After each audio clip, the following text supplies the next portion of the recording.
karena masalah perceraian orto ini pernah beberapa kali coba suicide, bunuh diri, tapi nggak meninggal gitu. Sebenarnya Iya kenapa kan, waktu dulu pun sebelum aku pakai hijab aku selalu pakai tangan panjang. Soalnya ini Oh, ada bekasnya. masih ada. Tapi ini kayak maju dikit itu sebenarnya nadi. Waktu itu kan aku kelas 5 SD ya, Masih 4 nggak SD, ngerti. nggak ngerti gitu kan. Oke, dan dari jadi gue ya.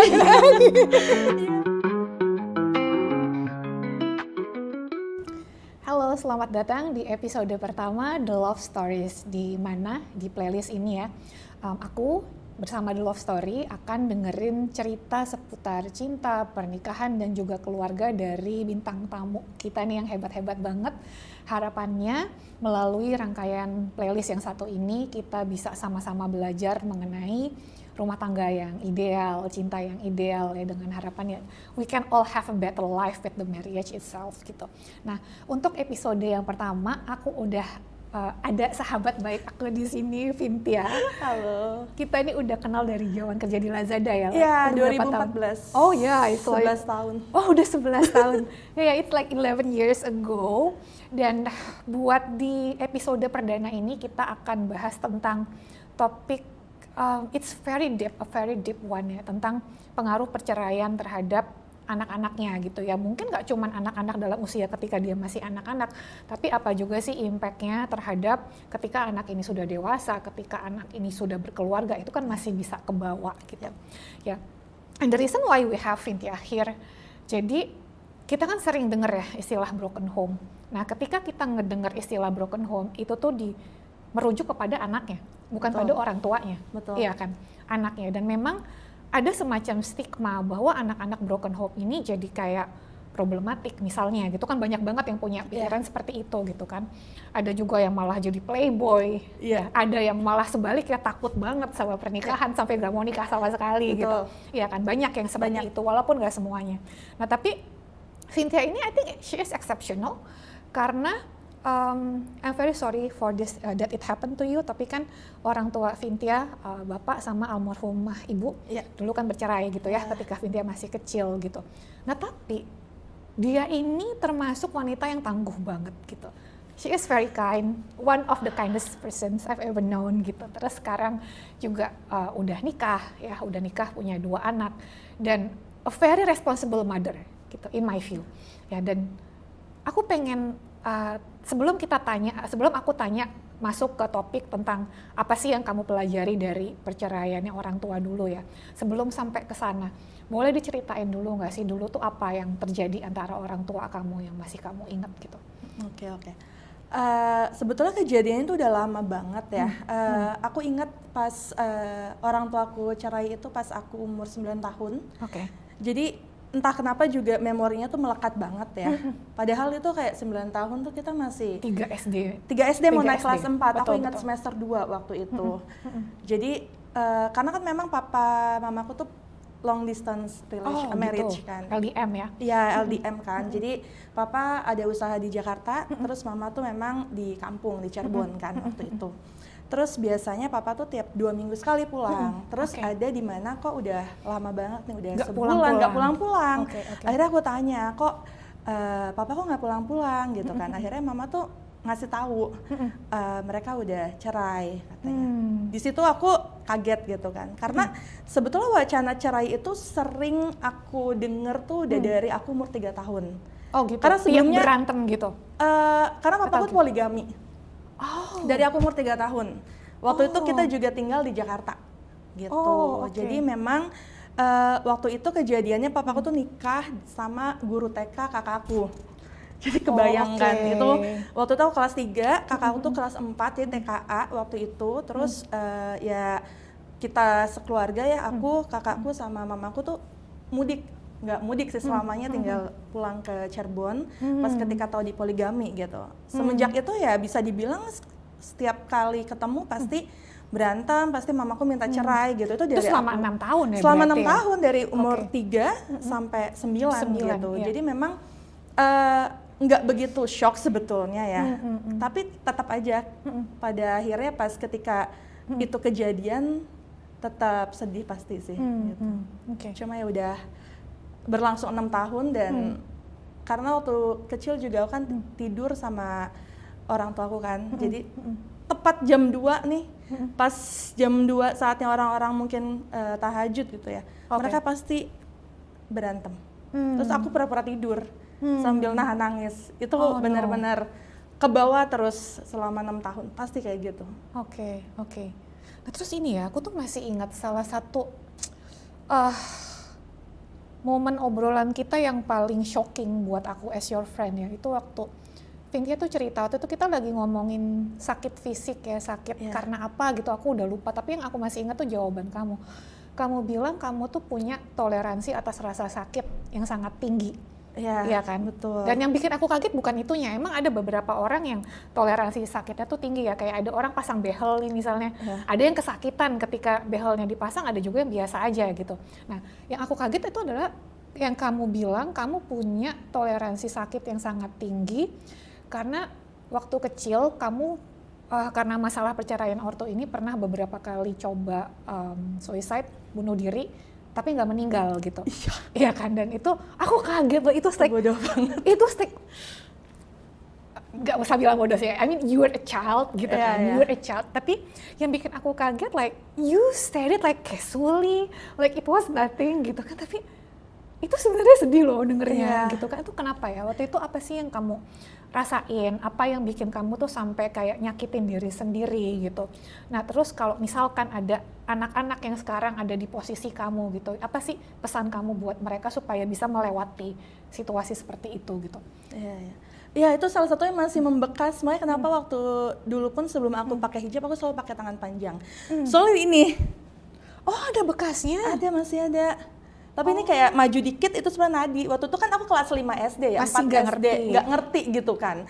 Cuma, thank God you didn't understand. Iya, aku nggak ngerti gitu. Karena satu, ketika memang aku, kalau misalkan mungkin zaman sekarang gitu, ngerti istilah dibully, itu dulu aku dibully sama teman-teman. Kenapa? Karena mamaku tuh janda.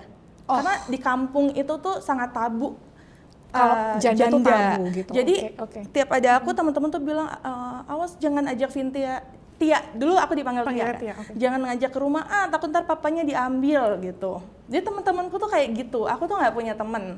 Soalnya kalaupun aku ada teman, itu tuh harus yang memang aku tuh jajanin terus tiap istirahat gitu.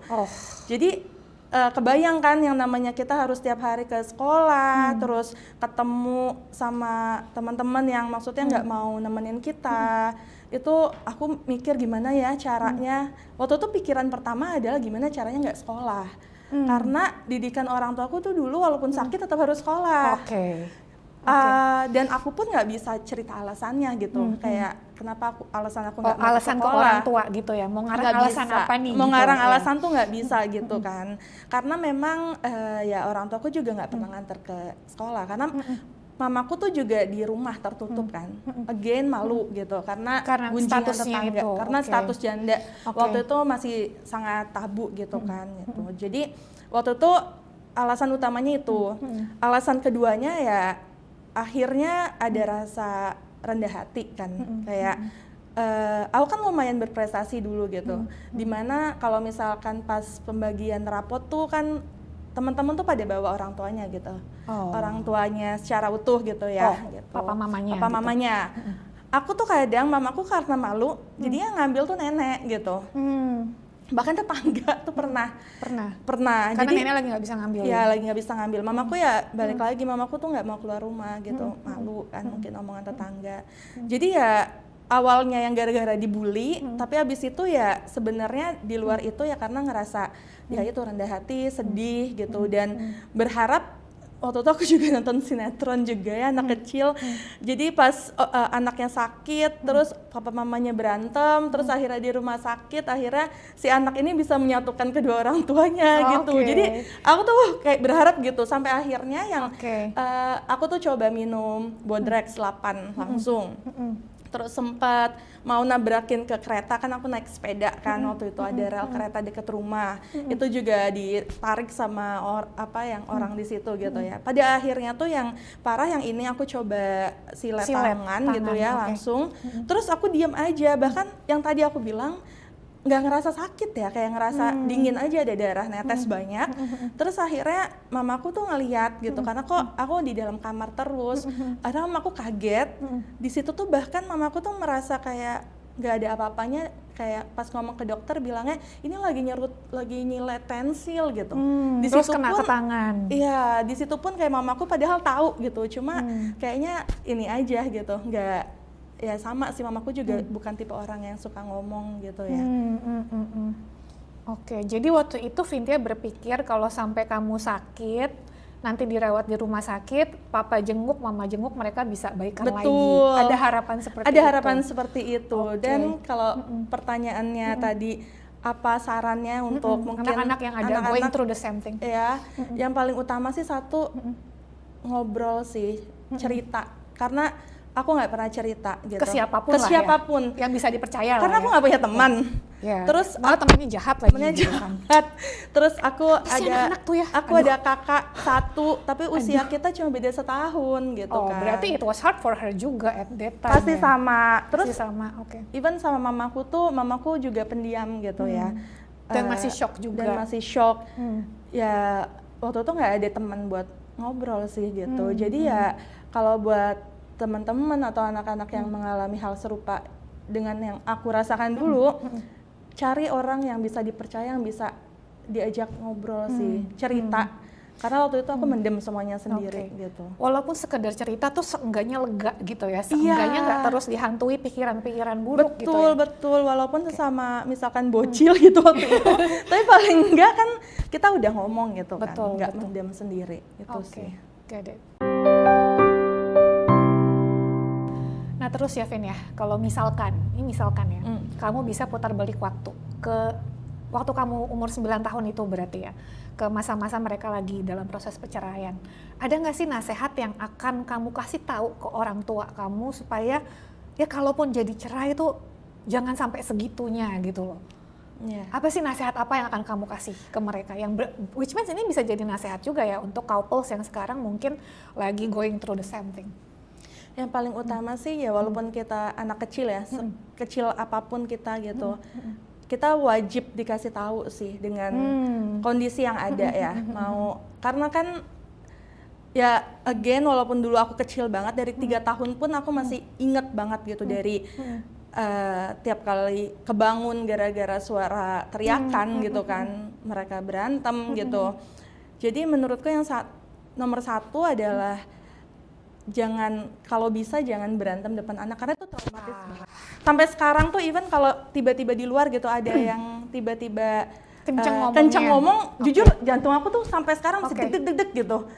Itu masih nggak tahu, maksudnya itu tetap nggak bisa hilang gitu, walaupun ya udah puluhan tahun kan, maksudnya itu kan kejadian dari umur 3 tahun, sekarang aku udah 30 plus gitu, itu masih gitu. Jadi ya buat orang tuaku maksudnya kalau ngerti dalam rumah tangga pasti ada lah masalah gitu, berantem, cuma ya jangan depan anak gitu. Jangan depan anak. Karena itu kebawa sih sampai besar gitu kan. Traumatis iya. Terus kedua, jangan menganggap meskipun anak tuh anak kecil gitu ya, tapi harusnya mereka itu kan kayak mereka yang membawa aku ke dunia gitu kan, ibaratnya gitu. Ya harusnya aku dikasih tahu kan, aku dan kakakku tuh dulu dikasih tahu keadaannya, terus kenapa sampai akhirnya harus pisah. Dan sebenarnya pun kalaupun pisah tuh harusnya mereka masih harusnya ada kan buat kita. Tetap jadi parents tetap buat jadi kamu, parents. Walaupun mereka udah bukan suami istri for each Betul, other gitu. karena aku lihat juga kayak sekarang kan banyak yang kemarin gitu, artis gitu kan, yang anaknya baru nikah tapi keduanya tuh tetap hadir kan di dalam kondisi apapun anaknya gitu kan. Sampai sekarang ya, dimana orang tua aku tuh hadir bersama, itu nggak pernah. Entah itu graduate itu pas kuliah itu cuma mamaku gitu. Pas nikah karena mamaku udah meninggal, akhirnya cuma papaku gitu. Pas SMA juga, jadi aku tuh nggak pernah merasakan kehadiran mereka secara utuh gitu. Jadi kalau misalkan itu bisa diputar ya, aku akan bilang ya it's okay kalau misalkan kalian cerai nggak apa-apa gitu, daripada bertahan dengan rumah tangga yang sudah ya seperti kasarnya neraka gitu kan, berantem terus ya nggak apa-apa. Tapi ya kalian jangan lupa peran sebagai orang tua juga Iya, gitu, iya. dimana harusnya selalu ada lah buat kita Betul. anak-anaknya. Berarti sebenarnya gini juga ya, ini itu kan namanya somatic memory ya. Jadi trauma di masa yang lalu, Betul. ketika ada kemiripan sedikit aja, rasa takutnya tuh masih kerasa, itu wajar ya. Itu bisa, it can happen to anyone sih. Nah, tapi kan banyak juga orang alasannya, oh nggak mau cerai karena anak, tapi tiap hari berantem gitu. Ya berarti sebenarnya tetap aja sama traumatisnya juga kan sebenarnya. Iya, Kan? betul. Aku punya teman, kebetulan teman dekat yang sama. Jadi mereka nggak bercerai, tapi ya berantem aja gitu.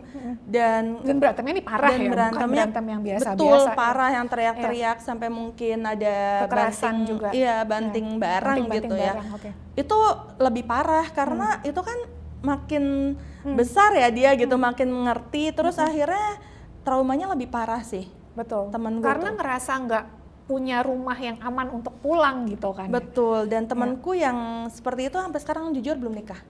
Oh, malah lebih parah traumanya. Lebih parah karena dia trauma, benar-benar trauma itu. Karena sampai dia besar gitu, sampai dia SMA atau kuliah, ya orang tuanya begitu aja terus. Begitu aja terus, walaupun nggak cerai gitu, tapi ya pernikahannya setiap hari berantem aja. Oke. Gitu. Jadi ya memang the way I see it ya, tapi memang ada agama kan yang memang nggak memperbolehkan perceraian, tapi di luar konteks itu ya, di luar konteks itu memang bahkan di Islam juga kan sebenarnya perceraian tidak disukai oleh Allah gitu, tapi memang benar ya sebisa mungkin ya jangan bercerai, makanya kan siapin diri kita dulu, cari pasangan yang tepat juga gitu kan, supaya bisa meminimalisir perceraian itu sendiri, cari orang yang tepat yang nggak perlu kita ubah gitu kan. Ya kalau emang pengen suami yang setia, cari orang yang dari awal tuh emang udah setia. Betul, iya kan? Iya kan, bukan orang yang suka nge-DM cewek-cewek di Instagram gitu.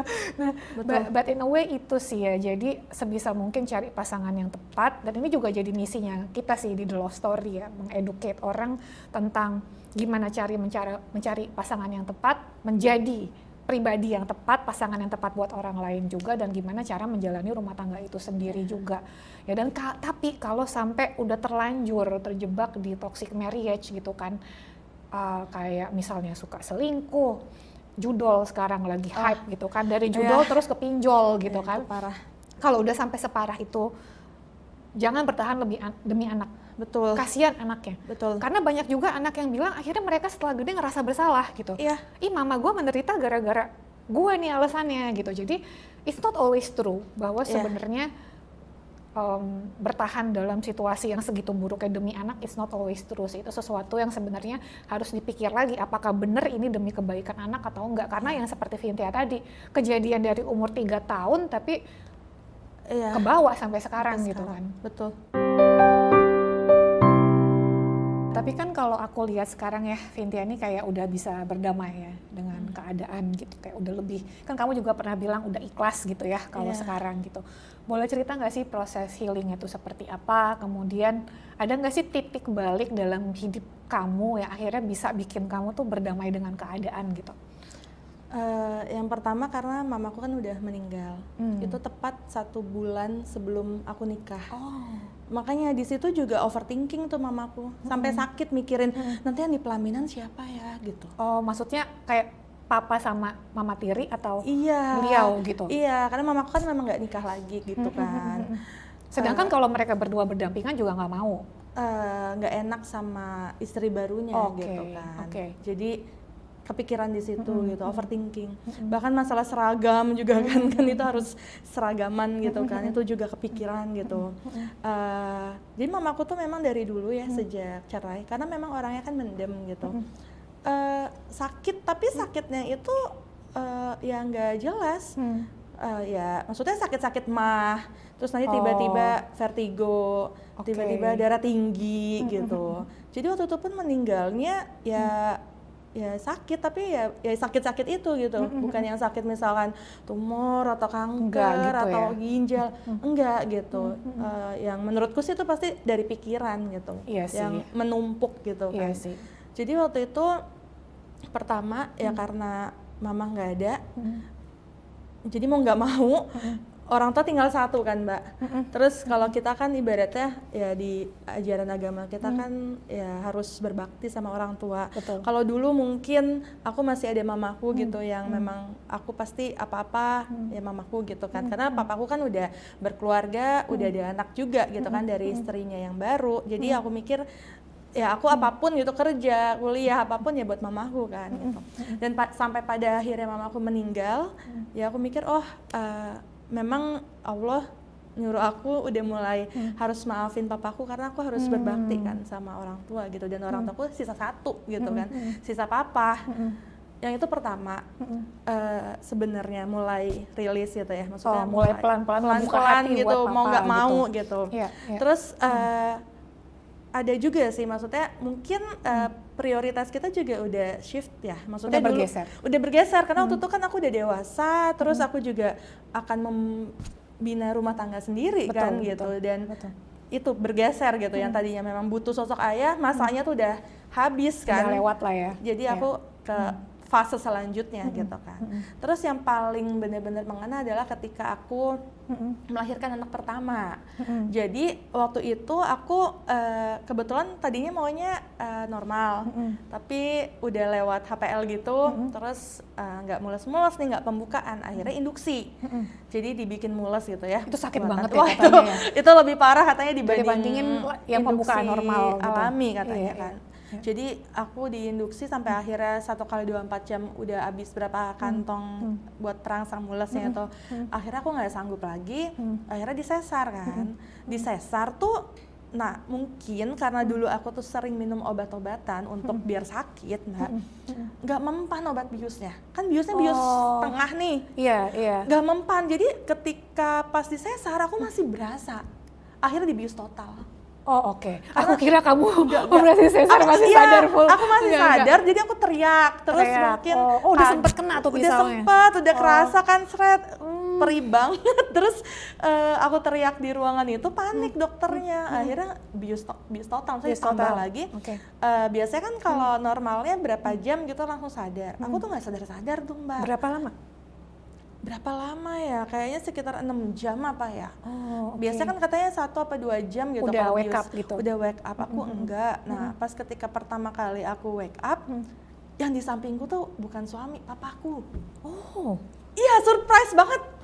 Itu yang akhirnya maksudnya, maksudnya gimana pun juga, ya ini papaku gitu kan, yang nungguin anaknya nih, karena kan kebetulan aku juga anak pertama yang melahirkan gitu kan, ini cucu pertamanya papaku juga sih gitu. Jadi pas aku bangun kok papaku gitu yang di samping aku nungguin gitu, beliau nungguin gitu, padahal ya ada istri dan anaknya gitu, tapi dia nungguin aku gitu. Di situ langsung kayak mungkin ya dulu beliau maksudnya papaku nggak bisa nemenin aku kan di waktu-waktu ya kayak graduation gitu. Tapi mungkin itu juga ada alasan karena aku nggak pernah tanya kenapa nggak dateng gitu kan, ya itu, jadi beliau dateng, terus aku terharu, maksudnya aku masih punya papa gitu, ternyata ya gimana pun juga, walaupun mungkin nggak bisa jadi suami yang baik dulu buat mamaku, maksudnya beliau ada gitu di saat masa-masa kritis aku.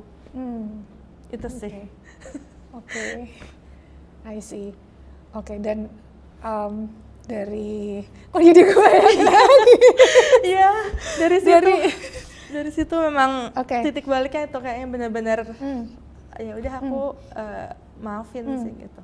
Dan kalau dari pengalaman divorce-nya orang tua kamu gitu ya. Now kamu udah married berapa tahun berarti? 2018. Udah 7 tahun. Oke. Nah, ada nggak sih kayak pelajaran dari perceraian orang tua kamu yang kemudian sekarang nih kamu jadikan input gitu untuk kamu menjalani rumah tangga itu sendiri? Yang pertama tuh dulu memang mamaku tuh nikah usia sangat muda, lulus SMA. Oke, so 18-an lah ya, 17, 18 gitu. Ya. Jadi kebayang umur 20 tahun tuh udah punya 2 anak. Karena kan aku sama kakakku tuh beda setahun. Terus kayak nikah sebulan langsung hamil gitu. Jadi 19 sudah punya anak 1, 20 ya punya anak 2 gitu kan. Karena beda aku sama kakakku cuma berapa belas, ya setahun berapa bulan doang kan gitu. Jadi mamaku tuh waktu itu menikah dalam usia muda banget dan ya lulus SMA ikut suami, nggak punya skill apapun gitu. Oke. Berarti sampai terakhir nggak kuliah terakhir gitu ya? nggak kuliah, karena memang ya berumah tangga gitu ya. Oke. Orang-orang zaman dulu dan orang kampung pada umumnya kan gitu, ikut suami. Kayak ngapain sih sekolah tinggi-tinggi perempuan nanti di dapur. Yeah, I heard that itu memang seperti itu di kampungku kan gitu. Jadi yang penting maksudnya ya itu ngurus ke dapur, ngurus anak, ngurus suami gitu kan. Jadi yang pertama adalah memang dari sebelum nikah pun aku udah memantapkan hati, pokoknya apapun, walaupun nanti mungkin aku nikah sama orang kaya raya, tetap aku harus berkarir gitu. Harus punya skill karena ya itu mungkin salah satunya yang membuat mamaku bertahan gitu ya selama 6 tahun di poligami ya karena nggak bisa menghasilkan uang gitu kan. Takutnya nanti kalau udah divorce nggak bisa menghidupi diri sendiri dan anak-anak. Iya gitu. Pasti gitu. Dan beda kan, maksudnya pendidikan tuh memang menurutku tuh penting karena pola pikir ya, maksudku ya waktu itu mungkin kalau misalkan kondisinya gitu, divorce yang kurang pendidikannya dengan yang berpendidikan pasti beda kan cara prosesnya gitu kan, dan pasti ke keluarga dan ke anak juga beda gitu kan. Akan berbeda. Iya, jadi ya memang dari awal gitu ya, aku sebelum nikah pun aku udah komitmen gitu dengan suamiku gitu, apapun keadaannya gitu, aku tetap harus kerja gitu karena menurutku itu yang itu syarat utama aku bahkan sebelum nikah gitu. Soalnya kan memang zaman sekarang juga masih banyak loh maksudku yang nggak memperbolehkan istrinya bekerja gitu, walaupun sebelumnya istrinya kerja tapi setelah menikah mintanya istrinya berhenti aja gitu kan, biar fokus ke keluarga gitu. Cuma ya memang aku dari awal udah ngomong buatku yang paling penting tuh itu gitu, perempuan tuh kita dalam hal ini kan sudah berkarir tuh ya kalau nggak harus kerja kantoran kan sebenarnya, zaman sekarang pun kan banyak bisa work from home atau ya jadi bisnis di rumah atau afiliator ya, maksudnya zaman sekarang kan bikin konten gitu kan, jadi banyak kan sebenarnya yang menghasilkan gitu. Terus yang kedua menurutku tuh ya komunikasi gitu, karena menurutku papa dan mamaku tuh komunikasinya kurang gitu. Ya karena kan gini, setelah mereka bercerai pun pas libur sekolah aku ke Jakarta gitu kan sama papaku. Jadi di rumah tuh mamaku tuh selalu ngomong kayak papaku tuh seperti ini gitu keburukannya gitu. Di Jakarta pun aku mendengar hal yang sama gitu kan. Papa ngomongin mama gitu. Iya, katanya alasannya mamaku tuh nggak bisa masak gitu, padahal papaku tuh pengen dimasakin, tapi mamaku tuh nggak bisa masak gitu. Nah, maksudku kan ini sebenarnya hal basic ya. Kenapa nggak ngomong langsung? Kenapa nggak ngomong langsung gitu kan? Jadi ada hal-hal yang atau sifat yang nggak disukain mungkin dari mamaku gitu, yang mungkin papaku tuh menemukan di istrinya yang lain gitu kan, yang katanya istrinya ngurus gitu, ya, masakin inilah segala macam. Menurutku tuh kayak komunikasi nggak sih, atau ya karena mereka juga kan terburu-buru, jadi waktu itu memang nggak pacaran dulu, kenal, terus kayak papaku langsung jatuh hati, langsung ngajak nikah tanpa mengenal lebih dalam dulu sifat satu sama lain gitu. Dan mamaku juga nggak tahu kalau ternyata papaku tuh dulu playboy yang tadi kan Mbak Rifa bilang sebenarnya orang tuh kalau udah seperti itu susah gitu kan. Betul, jadi emang sebenarnya dari awal papaku tuh memang playboy juga gitu. Tapi memang either nggak kelihatan karena terlalu cepat proses pengenalannya gitu ya, atau mungkin bisa ngelihat tapi diabaikan. Soalnya aku nggak tahu ya ini case yang mana, tapi banyak juga soalnya perempuan di luar sana begitu. Dan ini emang benar ya, salah satu misinya kita juga dari The Love Story tuh pengen supaya khususnya wanita sih ya, itu supaya wake up ya, pelaku KDRT itu dari zaman masih pacaran udah mukulin pacarnya. Betul. Iya kan. Nah terus suami-suami yang selingkuh itu banyak sekali yang dari ketika mereka masih pacaran udah selingkuh juga sebetulnya gitu. Betul. Ya, orang yang judol, mungkin dulu bukan judol, dulu judinya offline gitu kan. Iya, main gaple ya, Pak. Gitu kan. Ya, yang suka minum-minum sampai mabuk-mabukan ya kan, itu dari masih single udah seperti itu gitu. Dan tapi banyak perempuan mengharapkan he can change gitu. Akhirnya mereka menikahi harapan, bukan menikahi pria yang memang benar-benar bisa memenuhi harapannya mereka gitu. Jadi ya karena memang itu salah satu fondasi penting, dan itu juga yang udah kamu rasakan sendiri ya. Oke, I see.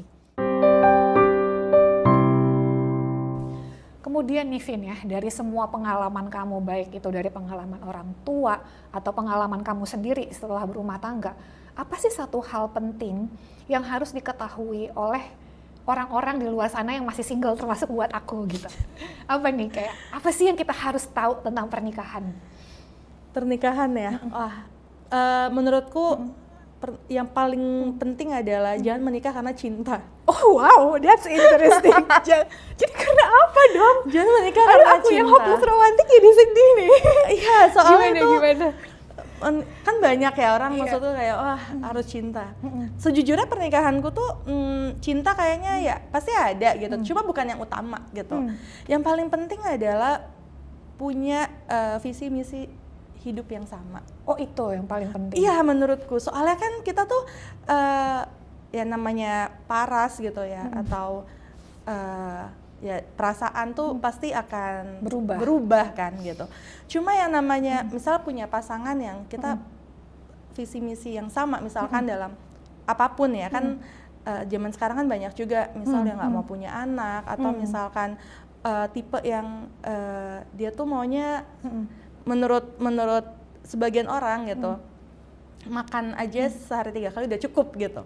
Itu akan berat sih dijalaninnya gitu. Soalnya menurutku atau misalkan yang bisa dibilang juga bukan cuma visi misi ya, yang setara sih Mbak sebenarnya. Setara dalam artian? Apapun ya. Apapun, satu pendidikannya. Menurutku I agree with pendidikannya. Soalnya itu ketika kita misalkan lebih berpendidikan dan pasangan kita kurang gitu, pasti dari sisi komunikasi juga kita nggak nyambung kan gitu. Yang pada akhirnya kalau kita nggak nyambung terus kita cari yang nyambung gitu kan, itu akhirnya kan malah mencari keluar gitu kan. Terus dari sisi ya usahanya juga gitu kan, kita misalkan mengejar stabilitas ekonomi gitu untuk keluarga, tapi ternyata pasangan kita santai-santai aja, itu juga kan capek gitu kan ya. Atau misalkan ya ada yang kalau kita sukses, pasangan kita malah iri gitu, atau merasa makin insecure gitu kan. Jadi menurutku ya itu ya, yang setara, yang punya visi misi untuk menikah itu sama gitu. Karena kalau misalkan cuma modal cinta ya, itu kayak pacaran aja deh. Sudah terpenuhi gitu. Kan gitu. Oke, interesting. Oke, nah finally nih Ven, the final question for this episode. Apa sih yang jadi harapan kamu untuk rumah tangga kamu ke depannya? Yang utama sih aku berharap pastinya yang utama adalah rumah tanggaku tuh bisa ya sampai maut memisahkan. Amin. Itu yang paling utama. Soalnya gimana pun juga banyak juga nih kayak dulu tuh mantan-mantan aku selalu bilang katanya buah jatuh tidak jauh dari pohonnya. Jadi dulu sering banget. Ketika break up kamu selalu juga kayak gitu. Ketika putus dia pasti selalu nyalahin kamu kayak gini karena orang tua kamu divorce gitu. Iya betul. Jadi aku ya membuktikan juga sih ke diri aku, maksudku you can do this. Ya gitu, yang pertama itu menurutku. Ya kalau misal, aku selalu balikin sih, buah jatuh tidak jauh dari pohonnya, tapi kan mamaku tuh sampai akhir hayatnya setia sama satu pria kan, gak nikah lagi. Iya juga sih. Maksudku, aku balikin gitu. Jadi yang utama ya aku ingin ya pernikahan ini ya langgeng sampai maut memisahkan. Terus aku juga ingin di pernikahan ini komunikasi itu dua arah gitu. Jadi aku dan suami selalu komunikasi apapun, karena yang namanya pernikahan itu masalahnya banyak ya gitu. Masalah anak, masalah keluarga gitu, masalah ekonomi, apapun itulah. Jadi yang paling utama adalah ya komunikasi kita selalu terjaga dengan baik. Terus kita dijauhkan dari hal-hal yang ya zaman sekarang tuh serem-serem kan Mbak, yang perselingkuhan, ini itu ya. Kalau buka TikTok sama Twitter tuh stres ya, Twitter X ya, itu stres. Cerita perselingkuhan banyak banget. Iya, gitu. Bahkan kayak temenku juga pada nanya gitu kan, karena ternyata ya banyak juga gitu kan yang berselingkuh sekantor gitu kan. Rekan kerja adalah maut. Iya, itu banyak gitu. Itu terjadi gitu kan. Terjadi gitu. Jadi ya aku sih nggak muluk-muluk gitu dicukupkan juga gitu, karena ya ekonomi juga penting ya untuk menunjang, tidak munafik, keharmonisan dalam rumah tangga gitu, untuk menunjang pendidikan anak-anak gitu. Kesehatan, nutrisi, semua. itu semuanya. Ya, jadi menurutku itu semua ya aku berharap itu semua sih. Oke, supaya ya pernikahannya bukan cuma langgeng tapi juga bahagia menjalaninya. Iya, gitu kan. betul.